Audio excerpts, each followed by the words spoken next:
ইসলাম পরিপূর্ণ ধর্ম। আপনি নামাজ পড়বেন, ইসলামের রাজনীতি মানবেন না, আপনার নামাজ আল্লাহর কাছে কবুল হবে না। কথা বলেন? আপনি রাজনীতি দুনিয়ার দল কোনটা করেন এটা আপনার ব্যক্তিগত ব্যাপার, কিন্তু যদি আপনি নামাজি হয়ে এই কথা বলেন কোরআনে কোনো রাজনীতি নাই, তাহলে আপনার নামাজ কবুল তো হবেই না, আপনার ইমানের মধ্যে ভেজাল আছে। আপনি রাজনীতি যেটা করেন এটা আপনার ব্যক্তিগত ব্যাপার, কিন্তু কোরআনে কোনো রাজনীতি নাই। এই কথাটা বলা মানে ভিজা দরবেশ হওয়া। কি দরবেশ হওয়া? ভিজা দরবেশ হওয়া। মাইকটা দরবেশে ভরপুর বাংলাদেশ। মাইকটা দরবেশ আছে না? আচ্ছা কোন একই বাপ মার বলা, বাপেরা মা আব্বা কয়, মায়েরা আম্মা কয় না। বাপে যদি শোনে বাপের মনে কষ্ট লাগবো না? হ্যাঁ, আপনারা আমার ভাষা বোঝেন না নাকি? লাগবো না কষ্ট? 10 দিন শুনতে শুনতে একদিন হঠাৎ করে কইব, কি ফুলা জন্মাইলাম, এত কষ্ট করে কামাই কাজি করে খাওয়াই, তোরে খালি আম্মা কয়, আমার আব্বা কয় না। দেখবেন এরকম একটা ঘটনা ঘটছে আর কি। তো বেডিয়ে কইতেছে, ঠিক হইতো, এত কষ্ট করে কামাই করে খাওয়ান, আমার আব্বা কয় না, আমার আম্মা কয়, আজকে আয়ুক, আজকে আয়ুক। হ্যাঁ কে রে, আপনার আব্বা কয় না, আজকে হুনুম। তো টালটু ফুলা পান, 11-12 বছর বয়স, খেলে দুলে আইছে, বাপ মা দুজনে বারন্দায়, আজকে ধরব, কে রে আব্বা কয় না। শুনতেছেন আপনারা? আই মার সামনে মনে করেন যে হিন্দি গানে টান দিয়া চুল সোজা করে কইতেছে, বাদ দে। বেডিয়ে ডাক দেবে, খারো বাদ পরে, ইয়া একটা কথা জব দে। কয় কি কথা? কয় তোর আব্বা কষ্ট করে কামাই করে খাওয়ায় না? কষ্ট করি তো কামাই করে খাওয়ায়। কথা তুই আব্বা কয়ে ডাকস না কে? সারা ডাক দিয়ে কয়, আব্বার কষ্টে টেহা কি হুদা আমি একলাই খাই, তুই খাস না? কথার মানে কয় আব্বা যেহেতু কষ্ট করে সপ্তাহে খাওয়ায়, তো তুইও তো খাস আব্বার কামায়, তো তুই আগে আব্বা খ।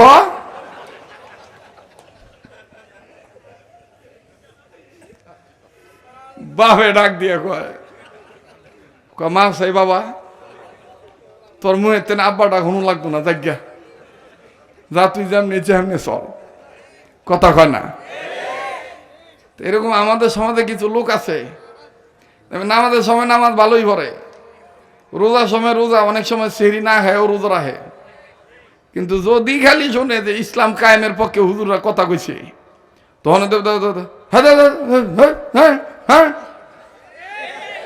কথা কয় না। বিশ্বাস করেন, কোরআনের সমাজ যদি সমাজে প্রতিষ্ঠা হয়, তাহলে এই সমাজে বাবা ট্যাবলেট সাপ্লাই হবে না। আজকে আমাদের সমাজে মানুষের চারিত্রিক ধস, জীবন নষ্ট হয়ে যাচ্ছে, পুরুষ লোকের মেয়ে লোকের যতগুলি কারণ, এর মধ্যে প্রধানতম কারণ হলো মাদক সেবন। যেটি আসতে কইব মনে করবো এটি বাবার গুরু ফেললো। জোরে কথা কও, জোরে কথা কও, ঠিক কিনা বলেন? বাবা বেছে, হ্যাঁ বাবা খায়, গাঞ্জা খায়, গাঞ্জা বেছে, আর সমাজে উল্টা বিচার হয়। কোনো অটো ড্রাইভারের কাছে যদি গাঞ্জা পায়, গার্মেন্টসের কোনো কর্মীর কাছে যদি গাঞ্জা বানান না সিগারেট পায়, থাবা দে দুই রকম, কতদিন রাখাস ল, আচ্ছা খবর আছে, আরেকজনকে খারাপ পুলিশে ফোন দেই। এর মধ্যে মধ্যে যদি এলাকার মধ্যে আতি নেতা ফাতি নেতা খবর পায়, কখনো যদি বাঁচতে চাস 15,000 টাকা ভালা। আরে কথা কয় না রে, বাস্তব না বাস্তব? হ্যাঁ, যে গাঁজা খায় হের বিচার হয়, কিন্তু যে গাঁজা বেছে হের বিচার হয় না। যে ন্যাংটা হয়ে ঘুরে হের বিচার হয় না, যে ন্যাংটা দেহে এর বিচার হয়। কার মাইয়ার দিক চাস একেবারে চোখ তুলালাম, এই ঠাকনার ঘরের ভাগনা, টাহির ঘরে টাহি, তোর গাছ আম ঝুলিয়া রয়েছে গে রে ভাগ্যা, আমটা হেফাজত করে নিয়ে থোসগা, তুই তোর কেউ চায় কেন, চায় না। কথা কয় না?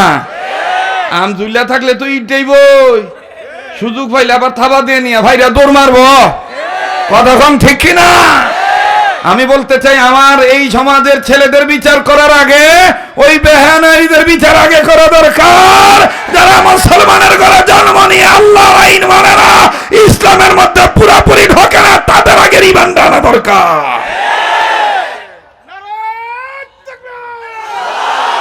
থামেন থামেন ও থামেন ও থামেন কাকা, একটু থামেন, আমার একটু কথা কইতে দেন। কেউ রাগ করলেন? বেদার হইলেন? ইসলামের পক্ষে স্লোগান দিতে কোনো ডর আছে? নিজে তকবির দিবেন, ডাইন বাম লক্ষ্য করবেন, কেডায় দেয় না। হ্যাঁ, একটু ডাইন বাম চাইবেন, যেটা কইব না মনে করবেন হেডে হে গুরু ফেললো। ঠিক আছে তো? সামনের বাইরেও চুপ থাকেন, পিছনের বাইরে একটু জোরে সোরে কম তো আল্লাহু আকবার। এবার পিছনের বাইরে চুপ থাকেন, সামনের বাইরে বলেন তো আল্লাহু আকবার। এবার সামনের বাইরা পিছনের বাইরা চুপ থাকবেন, যে দাদা খাড়া রইছে, মন বেজার করে হালাইছে, স্যার দোহানটা কিনলে গিয়ে মরার ঘরের মরে বন্ধ করলো। হ্যাঁ গো, মুহূর্তে একটু আল্লাহু আকবার আওয়াজ শুনতাম চাই। ঠিক আছে না? আপনারা চুপ থাকবেন, পিছনের বাইরা নারায়ে তাকবীর। মাশাআল্লাহ, না আছে বালাই আছে।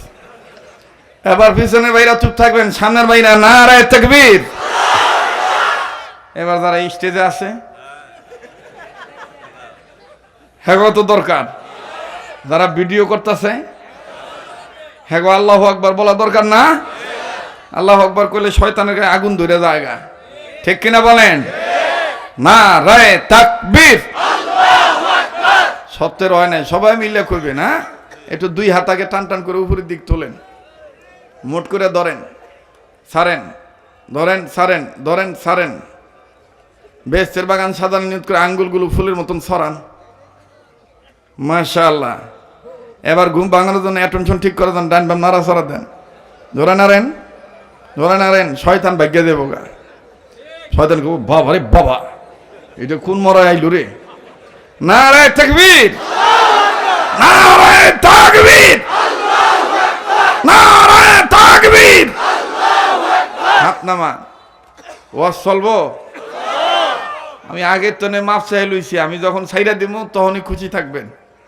ঠিক আছে? আল্লাহ কবুল করুক। জোরে কোন আমিন, আবার কোন আমিন। ভালো কাজ করা মানে ইবাদত, আর ইবাদত করলে খুশি হবেন কে? জান্নাত দিবেন কে?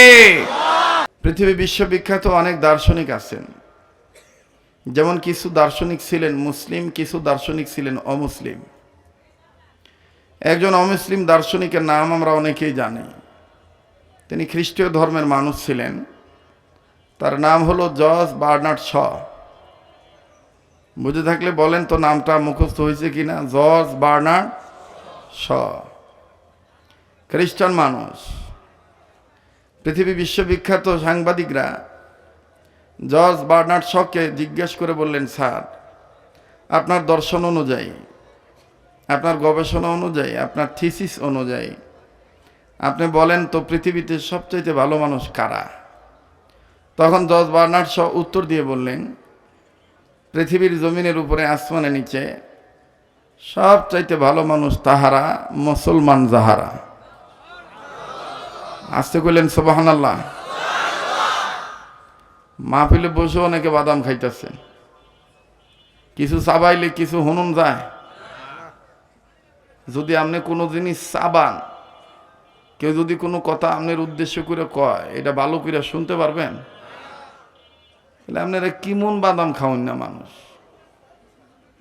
হ্যাঁ আমার ভাইরা,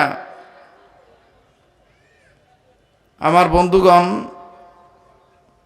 তো মুসলমানের দাম আছে না নাই?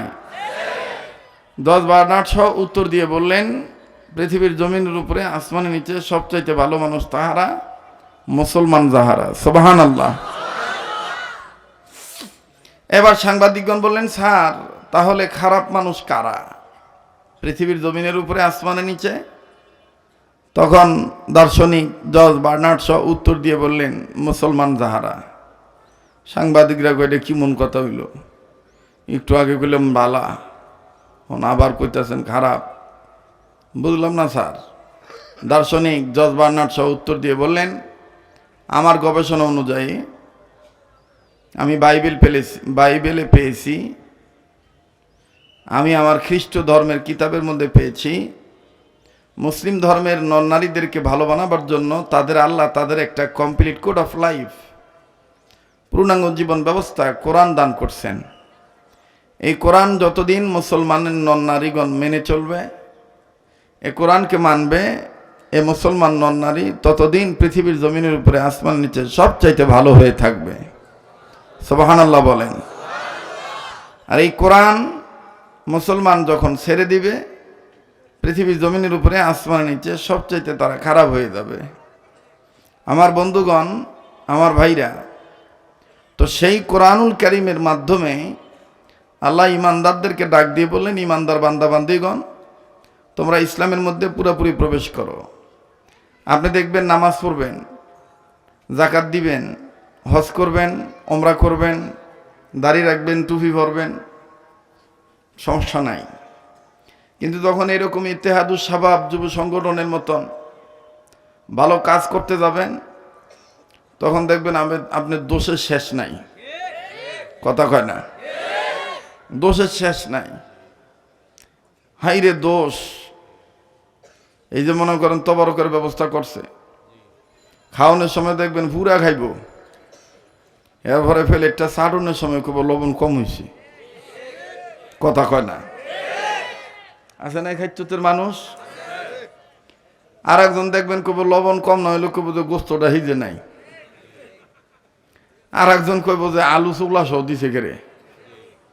মানে নানান অবস্থা। আর আমাকে বাংলাদেশটাই এমন একটা দেশ, রুগী কম ডাক্তার বেশি। আপনি একটা চার দোকানে বইসা আমার কথাটা প্রমাণ করবেন, যদি খালি মাথায় হাত দিয়ে এখন ইস মাথাটা ব্যথা করতেছে, ওই কোনার টেনে একজন আন্তাজই কইব লিগার বাড়ায় দিয়ে রং চা খাই এলাও। হেডটা শেষ না হইতে হইতে আরেকজন কইব প্যারাসিটামল খাও। ওনারটা শেষ না হইতে হইতে আরেকজন কইব ঘুমনো হইছে না। ওনারটা শেষ না হইতে হইতে পিছনের তেন আরেকজন কইব মনে টেনশন করতেছ। কথা কয় না? রুগী কম ডাক্তার বেশি। এখন বাংলাদেশে বক্তা কম শ্রোতা বেশি। শ্রোতা কম বক্তা বেশি। যে মনে হ্যাঁ বক্তা, এখানে ম্যাক্সিমাম বক্তা। বহু মানুষ তেরা বই রয়েছে যে হুজুর আর কি ওয়াজ করবো, এটা তো পুরান কথা, আমরা তো জানি। ওই ঠিক না? মোহতারাম হাজিরিন, তবে মনে রাখবেন, কোরআন হাদিসের শুদ্ধ জ্ঞান না থাকলে ভেজাল হয়ে জায়গা। অনেক সময় বাপ মার চাইতে পোলা মেয়ে বেশি বোঝে, রেজাল্ট কিন্তু পরে খারাপ হয়। ইদানিং কিছু পোলাপানের জন্ম হয়েছে না, তুমকো জমানা ভাইছ, বর্তমানে আপডেট জামানা, বিজ্ঞানের জামানা। তোমরা মূলা দিয়ে তরকারি রান্না খাইয়া সারতারছো, আমরা পারতাম না। মূলের লগে ইসা মাছ লাগবো। কথা কয় না? বহু ধরনের কথা। আপনারা জানেন যে আমি সামাজিক মানুষ, সামাজিক বক্তব্য দিয়ে বেড়াই। গোটা দেশেই, দেশ বিদেশ যেখানে আলোচনা করি, ছোটখাটো একটা বিষয়ের উপর আলোচনা করার চেষ্টা রাখি ইনশাআল্লাহ। আল্লাহ ফাদখুলি ফি ইবাদি ওয়াদখুলি জান্নাতি। ভালো কাজে জান্নাত মিলবে, মন্দ কাজে জাহান্নাম। আমি তো আর শিল্পী টিল্পী না, আমার গলা তো আর তো বালা না। একটারে দিলাম, কইলাম যে দুইটা গজল ক, হ্যাঁ কি এর হ্যার গলা হুগে গেছে গা, এরা বালা মতন ট্রেনিং দিতেইব। ঠিক না? হ্যাঁ, ভালো কাজে জান্নাত মিলবে, মন্দ কাজে জাহান্নাম। সবার বলতে হবে, ঠিক আছে? ভালো কাজে জান্নাত মিলবে, মন্দ কাজে না। এতগুলো মানুষের আওয়াজ হয় না। আবার ভালো কাজে জান্নাত মিলবে, মন্দ কাজে, ভালো কাজে জান্নাত মিলবে, মন্দ কাজে। এক শ্রেণীর মানুষ আছে গুনার কাজে সময় পায়, করে না গো নেকির কাম। ভালো কাজে জান্নাত মিলবে, মন্দ কাজে, ভালো কাজে জান্নাত মিলবে, মন্দ কাজে। সামনের বাবারা বাইরা চুপ থাকবেন, দেখি পিছনের বাবারা কোন গ্রুপের লোক হইতেছে, জান্নাতি না জাহান্নামী। ভালো কাজে জান্নাত মিলবে, মন্দ কাজে হাও আমনেরা না। আগে বই একটা মাত বড় হয়ে গেছে গা, পিছনের কলিজার টুকরা বাইরা কষ্ট করে খার হয়েছে, হ্যাঁ করে একটু দরকার আছে না? পিছনের বাবারা বাইরেও ভালো কাজে জান্নাত মিলবে মন্দ কাজে। মাশাআল্লাহ, আওয়াজ আছে। এবার পিছনে বাইরে চুপ থাকেন, সামনের বাইরা ভালো কাজে জান্নাত মিলবে মন্দ কাজে, ভালো কাজে জান্নাত মিলবে মন্দ কাজে। এক শ্রেণীর মানুষ আছে গুনার কাজে সময় পায়, করে না গনেকের কাম। ভালো কাজে জান্নাত মিলবে মন্দ কাজে, ভালো কাজে জান্নাত মিলবে মন্দ কাজে। মানুষ রূপে জন্ম নিয়া জানোয়ারের বাপ দেখান, নামাজ রোজা ছাইরা দিয়া চালু রাখছেন বাউল গান। এই এন কারে চুত করে কোন জায়গা তাইলাম রে? এই খিচুড়ি পাক করতে দে সবাও লইলেছ তোরা। আসলটার খবর নাই, নকলটা লইয়ে ব্যস্ত হয়ে গেছ গা। এন যেন কোন ফোন ফোলাফান না ঢোকে। ওই যে আর একটা খার রয়েছে, হ্যাঁ ওই যে মোবাইলের ফ্ল্যাশ লাইট জ্বলতাছে। মানুষ রূপে জন্ম নিয়ে জানোয়ারের বাপ দেখান। এটা আমার নিজের লেখা, বাজারে চলে কিনা দেহ তো চলব। বলো গুছে যাবে মানব তর শান্তির কারণ। বইলাছেন গো গুরু সাইজি লালন, লালন বলে খাইলি সিদ্ধি। যেটি উঠতে যাইব গা মনে করবি হেডি হে গুরু ফেললো। খালি দেখতো খেটা ফলায়, খালি একটু চেক করিস। হ্যাঁ কিরে চলবো কি চলবো না?